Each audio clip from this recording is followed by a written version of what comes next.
And we are back for your buyer questions and my answers. Round 2 is coming your way because there are so many questions that come up when you're trying to buy a house. You've got questions? I've got the answers. Welcome back to the top questions that buyers ask me when purchasing a home. Number 1, what happens when we find the house? Well, when you're looking around at property and you get that warm fuzzy feeling inside and you know that this is the one, it's time to put together your offer. Hopefully you've done your homework and you've gotten your pre-approval, or if you're paying in cash, you have a proof of funds ready to go. Proof of funds just means it's a snapshot of your bank account or wherever the money is to prove that you have it. In putting together the offer, you and your agent are going to have a frank conversation of where you want to go.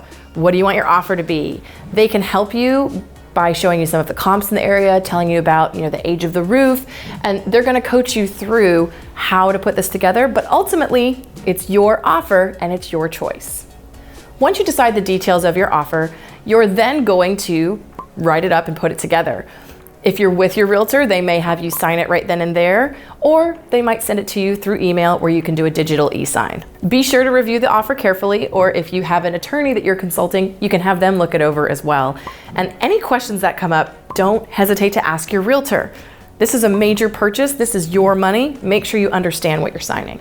Number 2, does the washer and dryer stay?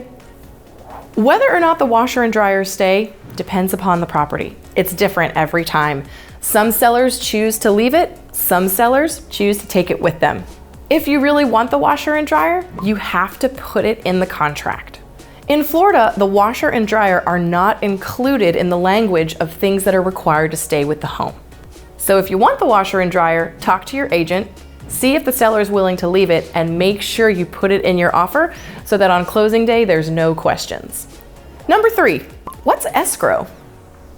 Escrow, when you're a buyer, is a little bit of money that you put down up front with your offer to show the sellers that you're serious and you got a little skin in the game. Depending upon your market, it can be anywhere from 1 to 10% of the purchase price.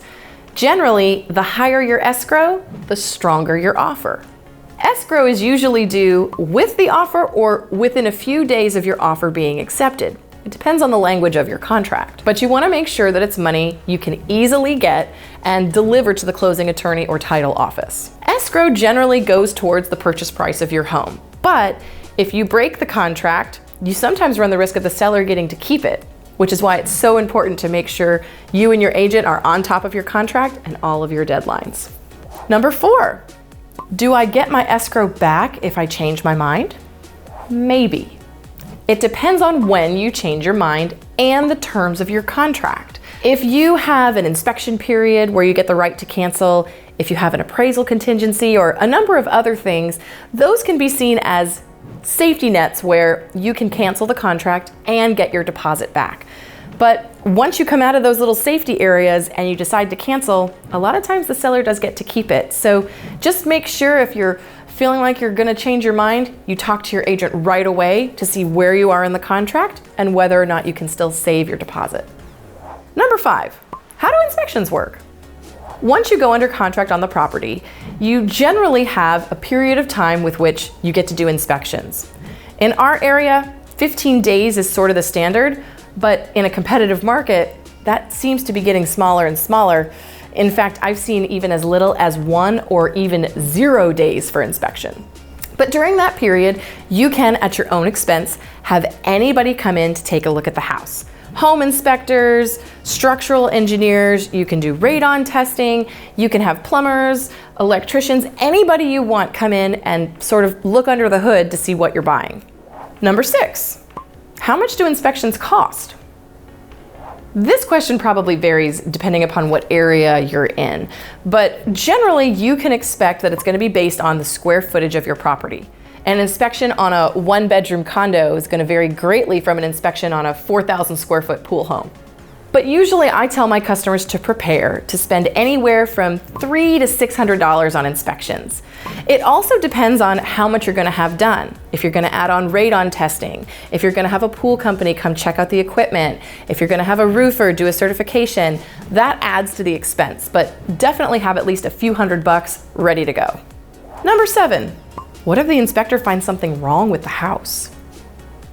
In my career, I have never had an inspection report that found nothing.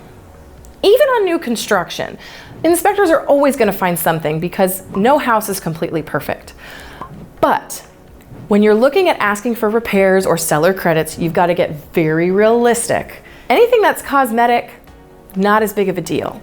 If the inspector finds something major wrong with the house, like a leak in the roof or wiring that's not up to code or something that's a safety issue, the first thing you can do is get an expert in there to take a better look at it and give you a quote for what it's going to take to repair it or replace it. What you want to think about is home inspectors are doing a general overview, but they're not structural engineers, they're not electricians, they're not plumbers. So the inspector gives you the overview to see what's going on. If something major comes up and you get a licensed professional out there to confirm it, that can give you the opportunity to go back to the seller and ask for credits or repairs. Depending upon the type of contract that you have, the seller may or may not be obligated to do those repairs. So just make sure you pay attention to your contract and you work with your agent. Number 8, do I need to be at the inspection? I would say it's helpful if you can be, especially if you're a first-time buyer. It is so much easier to be at the inspection and ask questions while they're there than to be looking through a 50-page report and calling them on the phone. It's not required for you to be at the inspection, but I highly recommend it. Inspections usually take 2 to 3 hours, again, depending upon the size of the home. So if you've got a really tight schedule, you can also plan to come for the last 30 or 45 minutes, just so that you can get the summary and the inspector can show you anything in person. Number 9, what's an appraisal? An appraisal is typically used when you're seeking financing for a loan. If you're paying cash, you can pay a private appraiser to do an appraisal on the house, but if you're getting a loan, 99% of the time, an appraisal is going to be required. What the appraisal is it's the bank sending an appraiser to value the home. Because even though you and the seller may have agreed upon a certain price, the bank wants to make sure that it's actually worth that price before they give you a loan. The appraisal is typically ordered after the inspection period, once you've confirmed that you're going to continue on with the purchase of the home. Because once the appraisal is ordered, that's a hard cost that you don't necessarily get back. So you want to make sure you're going to buy the house before you spend a few $100s on an appraisal. Number 10, what if the appraisal comes in low? If the appraisal comes in low, meaning that the appraised value of the house is lower than the agreed upon contract price, there's a few things that can happen. Again, it's going to depend on the terms of your contract. If you have an appraisal contingency in there, it's going to mean that you get the opportunity to potentially renegotiate with the sellers, and if they don't want to play, you can take your deposit and go somewhere else. Usually one of 4 things is going to happen when the appraisal comes in low.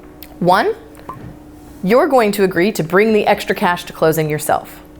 2, the seller is going to agree to reduce their purchase price to the appraised value. 3, you're going to negotiate and the two of you are going to meet somewhere in the middle. Or 4, you're going to walk away. Whether or not you have an appraisal contingency, you can still do one of those 4 things, but your escrow deposit can come into play, so check the terms of your agreement. Bonus tip, what if I still have questions that you haven't answered yet? Well, I'm so glad you asked. There's probably other questions that are circling in your brain, and if they are, ask me. That's why I'm here. You can send me a direct message, you can pop a comment below, you can contact me directly, because I do this every day, so if there's something you're not sure about, I'm here to help and I want you to ask. I hope this round of Q&A has proved helpful, and if you missed part 1, be sure to check it out because I have a lot of other questions that I'm answering as well. I'm Lindsey Johnson, your resource for all things real estate. See you next time.